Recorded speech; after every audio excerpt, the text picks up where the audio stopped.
чемпионат у нас прошел в дистанционно-очном формате, да? Почему в дистанционно-очном, почему в смешанном? То есть дистанционно наших участников оценивали эксперты, находясь у себя в субъекте. Ну, то есть в других регионах, да? То есть, например, Центр управления соревнованиями. Да, берем в Мгм. пример Центр управления соревнованиями по компетенции веб-дизайн, который мы здесь организовали. То есть сюда к нам прилетел менеджер компетенции Олег Агарков со своей командой. Мы им здесь, значит, организовали все условия и связь, да, центральную связь, и всех участников они оценивали, находясь здесь дистанционно, то есть по прямой трансляции. В целях сохранения секретности заданий вся трансляция велась в закрытом доступе. Где-то были, конечно, могли быть накладки с интернет-связью и так далее. Да, в этой связи у нас техническая дирекция Союза очень хорошую поддержку оказывала, да, и некоторые трансляции у нас велись не по тем приложениям и программам, которые планировали заранее, а быстро менялись подходы, транслировались, буквально сказать, по YouTube, допустим, да, и так далее. Но в любом случае, мы, думаю, справились с этой задачей, как организаторы 100%, да, и как участники тоже.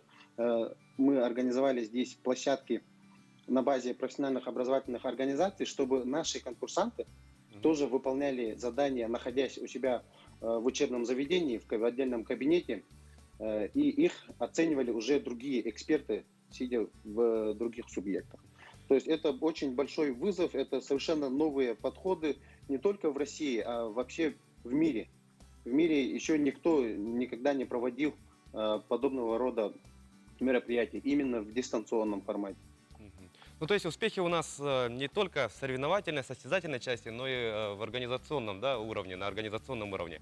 Ну, WorldSkills это понятно, да, то, что это такое мероприятие, которое повышает вот, престиж средних специальностей, да, но также мы знаем то, что проведение подобных чемпионатов, конечно же, положительно сказывается на материальной базе вот, якутских образовательных учреждений. Вот можно об этом вот, подробнее?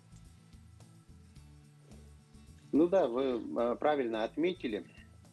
То есть благодаря проведению этих соревнований у нас совершенствуется материально-техническая база, мы закупаются новейшее оборудование по стандартам WorldSkills, да, а эти стандарты, как мы знаем, они международные.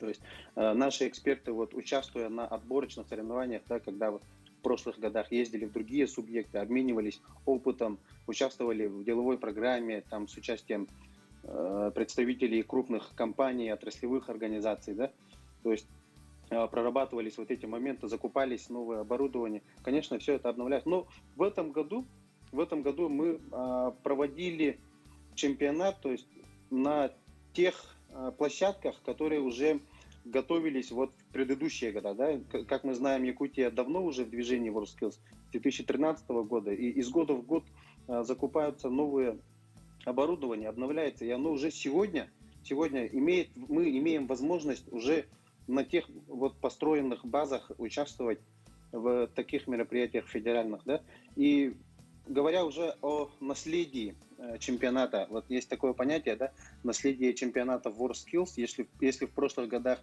это было оборудование, вот конкретно, допустим, станок, да, Мгм. новый по стандартам WorldSkills, он стоит на финале вот в Казани, который в прошлом году, и он стоит у тебя в учебном заведении, и ты там тренируешься. То есть это железо, которое ощутимое, вот можно видеть, потрогать, попробовать, опробировать. А в этом году у нас наследие чемпионата несколько иное. Оно, я считаю, на мой взгляд, оно в опыте, который получают наши преподаватели. Наши преподаватели. Это опыт внедрения дистанционного вот обучения, да, формата, новых технологий и так далее. И сегодня мы получаем колоссальные возможности в образовании, в организации именно профессионального обучения и дополнительного профессионального образования, да, в том плане, что можно уже стало получать быстро и эффективно навыки по компетенциям дистанционно. То есть, Мгм. допустим, есть очень хорошие специалисты, менеджера, да, они есть в каких-то других субъектах отдаленных. То есть не обязательно туда ехать, да, а находясь у себя, грубо говоря, у себя в квартире получать опыт и знания от ведущих специалистов. Ну, как в любых, Вот в это любых вот соревнованиях, да, например, если возьмем чемпионат мира по футболу, наследие чемпионата мира, наследие мундиаля, это, конечно же, спортивные объекты, инфраструктура, да, в данном случае, вот как мы сказали, тоже действительно станок и, конечно же, бесценный опыт, что превыше денег. Ну что ж, Степан, благодарим вас за то, что приняли участие в нашем разговоре, желаем вам и нашим ребятам хорошо проявить себя в финале национального чемпионата WorldSkills. Ну а мы, друзья, идем далее, переходим к нашей традиционной рубрике. Спорт продолжает возвращаться к прежнему режиму, а это значит, нам есть о чем вам рассказать. Как вы уже догадались, мы подготовили обзор спортивных событий. Давайте посмотрим.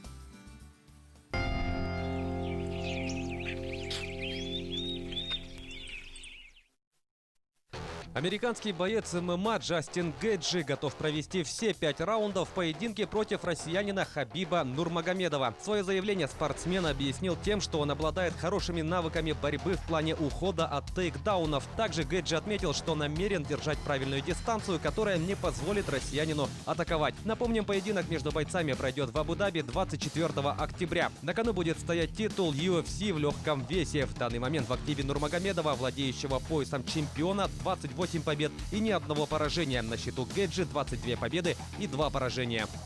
Полузащитник футбольного клуба «Манчестер Сити» Кевин Де Брюйне признан лучшим игроком английской премьер-лиги сезона 2019-2020. В прошедшей кампании бельгиец провел 35 матчей, в которых отметился 13 забитыми мячами и 20 результативными передачами. Его клуб «Манчестер Сити» завершил сезон на второй строке турнирной таблицы, набрав в 38 матчах 81 очко. Де Брюйне выступает за горожан с 2015 года. Вместе с командой он дважды становился чемпионом Англии, 4-жды побеждал в Кубке английской лиги и по разу в Кубке и Суперкубке страны.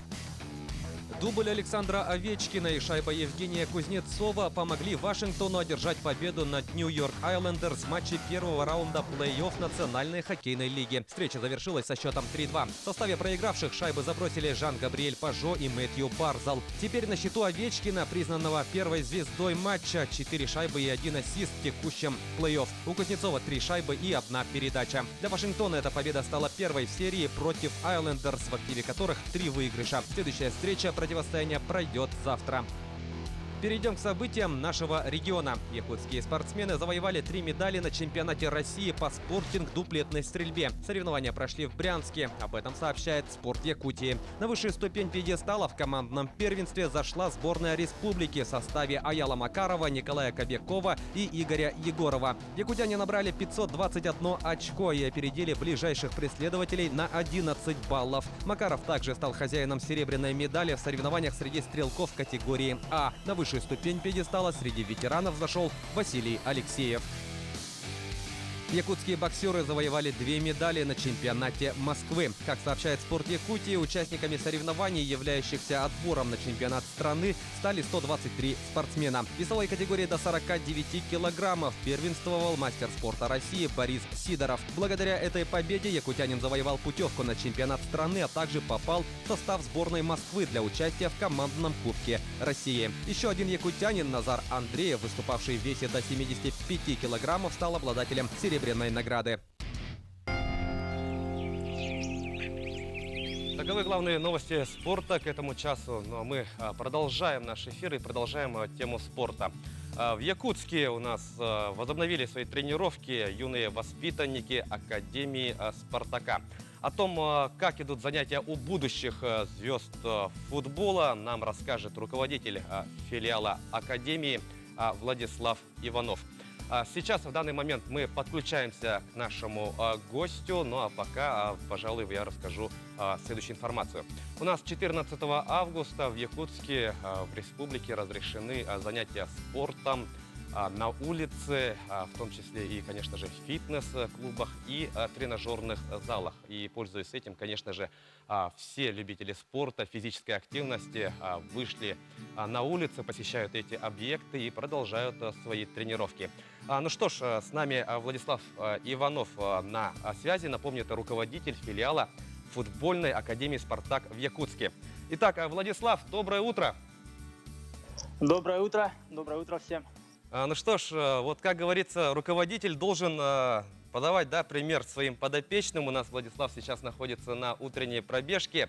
Ну что ж, если говорить о возобновлении тренировок, вот как ребята сейчас занимаются, я уверен, то, что все равно же вот действующая, ну, настоящая ситуация внесла коррективы, да, вот дистанции и так далее. Вот как проходят занятия? Ну да, сперва хочется сказать, что текущая пандемия, да, вот к такому жизнь нас не готовила.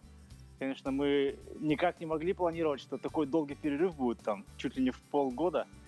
Вот, а так, в целом, вот ребята с понедельника возобновили такие привычные тренировки. В целом очень хорошо. Как бы сейчас первая наша задача, вот с тренерами мы так проработали, там составили план, чтобы потихонечку там оптимально набрать ту игровую там физическую кондицию, чтобы ребята там могли минимизировать самое главное там риски получения травм.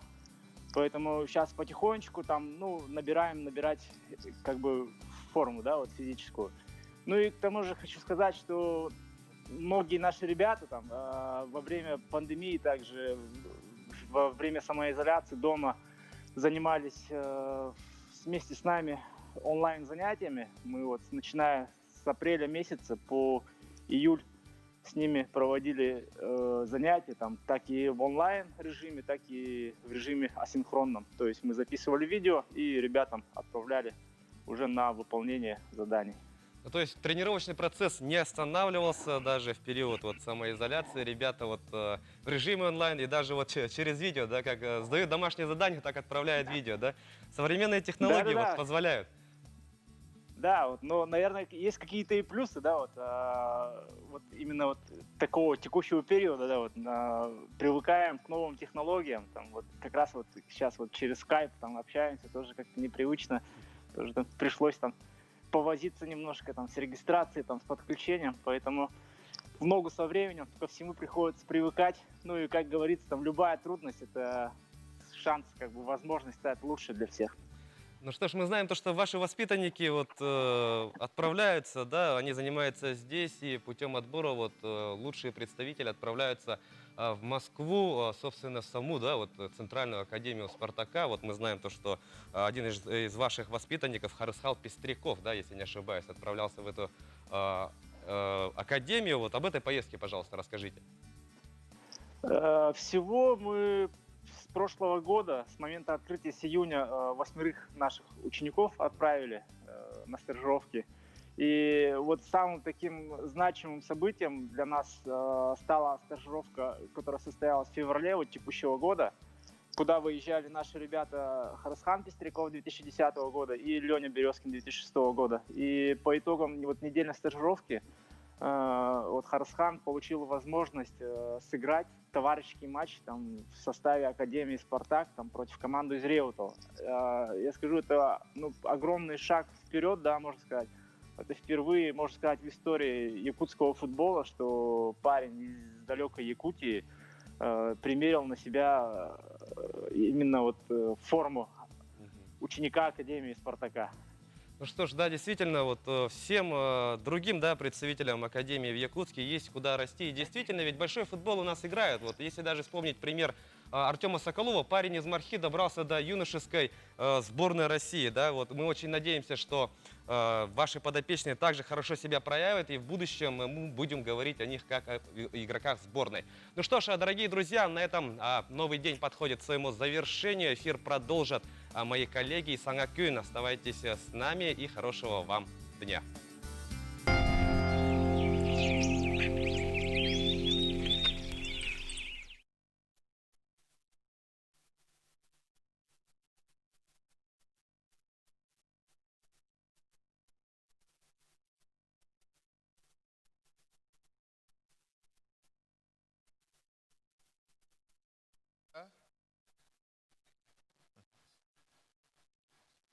Именно.